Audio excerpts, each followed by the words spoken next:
अस्सलाम वालेकुम। सानिया टाइम्स में खुशामदीद। उम्मीद करती हूँ आप सब खैर खैरियत से होंगे। एक बहुत ज़बरदस्त रेमेडी लेकर आई हूँ।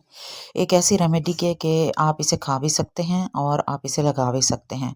अगर आप खाएंगे तो इसके जो आपको फ़वाइद है ना, वो मैं सारे डिस्क्रिप्शन में लिख दूँगी, आपने पढ़ लेने हैं। आपका जो गट सिस्टम है ना, वो ठीक हो जाएगा।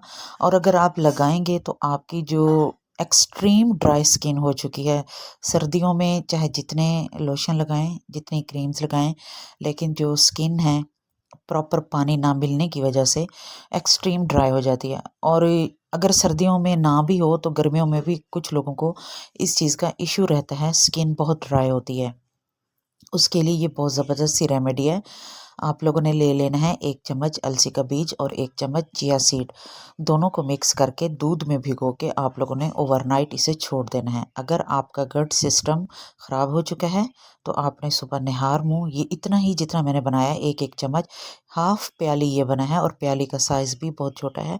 आपने इसे एज़ इट निहार मुँह खा लेना है और उसके तकरीबन 1 डेढ़ घंटे बाद आपने अपना नाश्ता करना है, या जब आपको ज़रूरत महसूस हो नाश्ते की तब आपने करना है। ओवरनाइट इसे मैंने दूध में सोक कर दिया था और अब हमने इसे ब्लेंडर में डाल के इसे अच्छा सा पेस्ट बना लेना है। ये दोनों चीज़ें बहुत अच्छे से सॉफ्ट हो जाती हैं सोक होके दूध में। अब आपने क्या करना है कि इसे अपने फेस पे, अपने गर्दन पे आपने अप्लाई करना है। एक तो ये स्किन टाइटनिंग ज़बरदस्त मास्क है। जिनकी स्किन लूज़ हो रही है, झुर्रियाँ पड़ चुकी हैं और मेकअप करने की वजह से, बहुत ज़्यादा मेकअप चेहरे पे करने की वजह से या ज़्यादा देर तक मेकअप रखने की वजह से स्किन जो होती है ना, वो लूज़ हो जाती है और ड्राई भी हो जाती है। तो उसके लिए ये बहुत ज़बरदस्त सी रेमेडी है। ये देखें, तकरीबन आधा घंटा इसको आपने अपने फेस पे रखना है और फिर हल्का सा पानी लगा के इस तरह आपने हल्का हल्का मसाज करना है।